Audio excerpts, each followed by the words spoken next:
И последняя часть — это estimates и спринты. Estimates — это сколько мы времени планируем. Это так же, как и раньше была оценка времени. Только в этом смысле у нас это оценка планирования на весь проект. И после этого, когда мы уже делаем работу, например, я здесь планировал 5 часов, я могу зайти в именно эту задачу, как я уже показывал, и сказать, что из 5 я уже 4 часа отработал. И после этого, видите, уже он показывает, что осталось 1 час.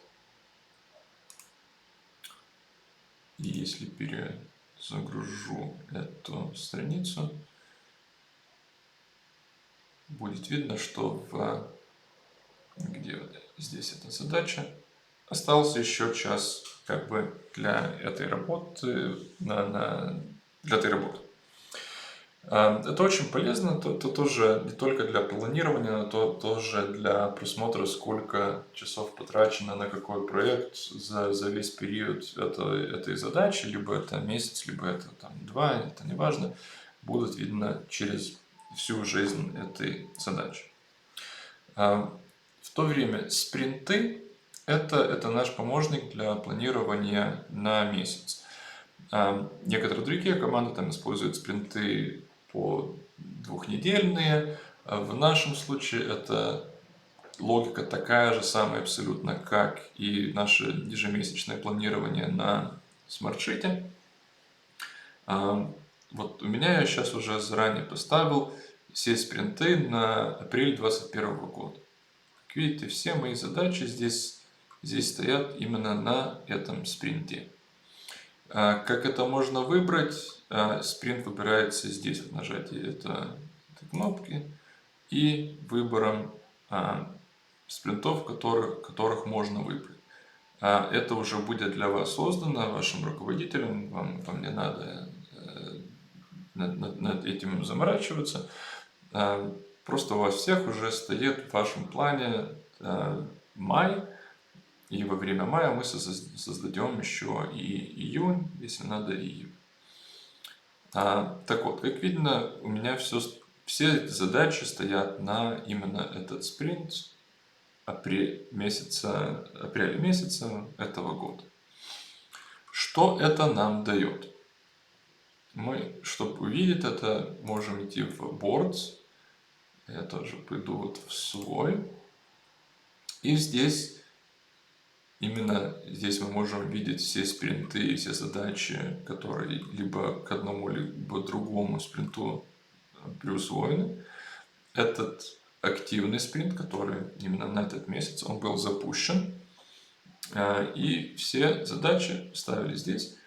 И тоже мы можем видеть доску канбана, где эти все задачи расположены по статусу. То есть они не по как сказать, эпикам и сторис, а именно по ихнему статусу. И здесь можно передвигать с одной в другую. Это тоже сохраняется в вашем персональном плане автоматично. Здесь можно видеть, сколько еще часов мне осталось на эту работу. Я здесь могу, например, добавить, что вот 2 часа я уже поработал. И тогда мне будет показывать, что все-таки осталось у меня 0 часов. А самое важное, что именно здесь мы можем видеть, сколько еще на этот период, на этот спринт, на этот месяц, сколько еще у меня осталось спланированных часов. То есть, если уже как бы спланированных часов меньше, чем осталось времени на нашем плане, то есть у меня вот еще в этом спринте осталась 1 неделя, 2 минуты. Это до 30 апреля, да? Так я могу увидеть, что все-таки у меня время еще достаточно, чтобы закончить все свои задачи, если не спланированы правильно, конечно. Так вот, здесь можем сказать, ну вот это я уже сделал, админ апрель сделал, ну и, по-моему, при нажатии Shift я все эти 3 задачи поменял, и тоже они уже готовы, и с Этисом обсудил, он мне их подтвердил, можно перекинуть, нет, не могу перекинуть почему-то, будем делать отдельно. Закрыто.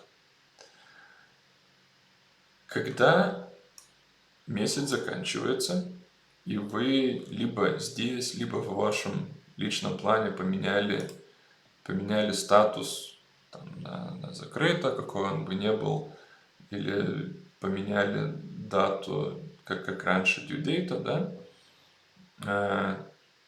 Здесь просто поставим, что готово. Это тоже готово.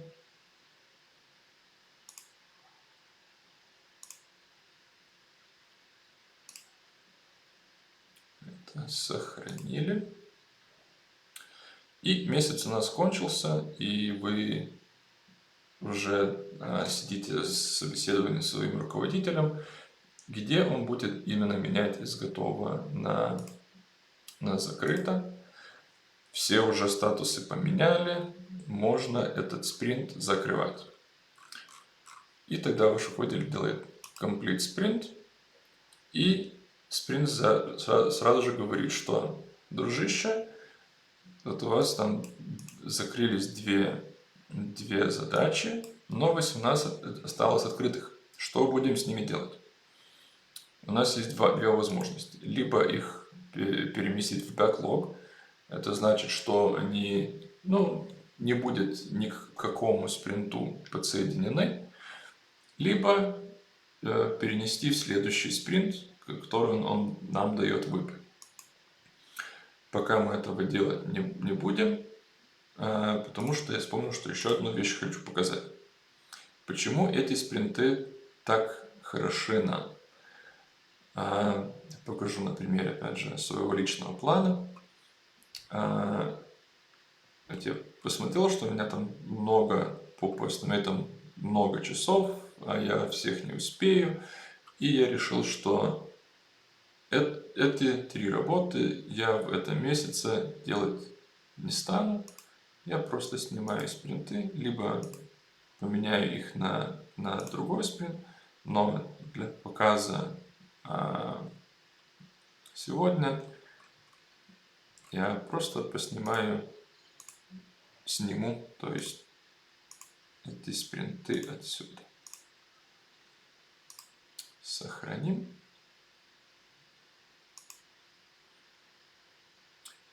Что я хотел показать, это именно то, что с помощью спринтов тоже очень легко отфильтровать, какие задачи, на что вам надо фокусироваться. Мы берем All Active Sprints и так видим только те задачи, на которых нам надо текущий месяц, то есть час, концентрироваться. Очень тоже важно упомянуть, что спринты мы используем только в нашем плане подразделения, либо в личном плане. И здесь выставляем. Это, может быть, даже не будет видно, когда пойдем в план учебный, например. Там под настоящим текущим настройкам спринт даже это не будет видно. Но мы можем его добавить. Sprint. И он показывает, что external. То есть в этом плане спринта нет. И если мы попытаемся здесь поставить, он даже не даст нам этого выбрать. Из-за этого это сделано специфически для того, чтобы было бы полегче планировать по нашим M-планам. Это мы используем спринт только здесь, как я уже говорил. И сейчас мы можем посмотреть, что будет, когда мы этот план закроем, этот спринт закроем, и все эти, которые были еще не готовые, где они переместятся.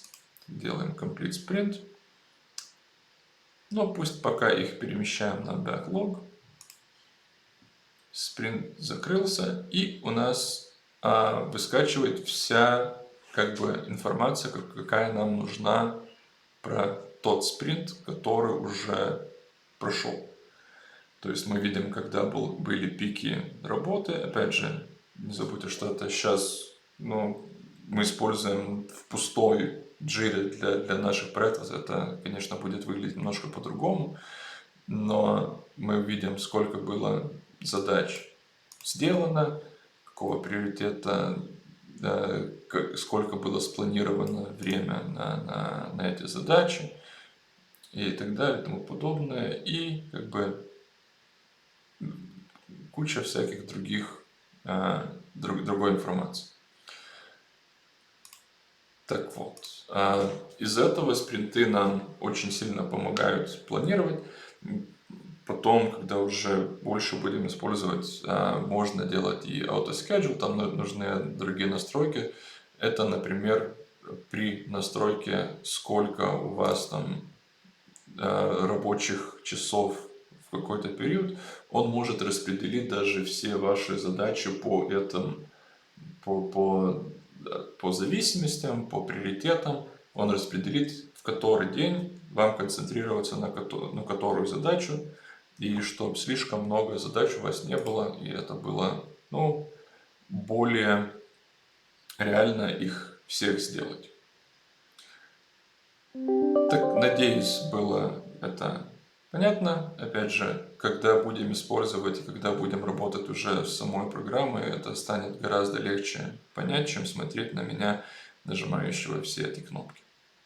Желаю удачи, коллеги!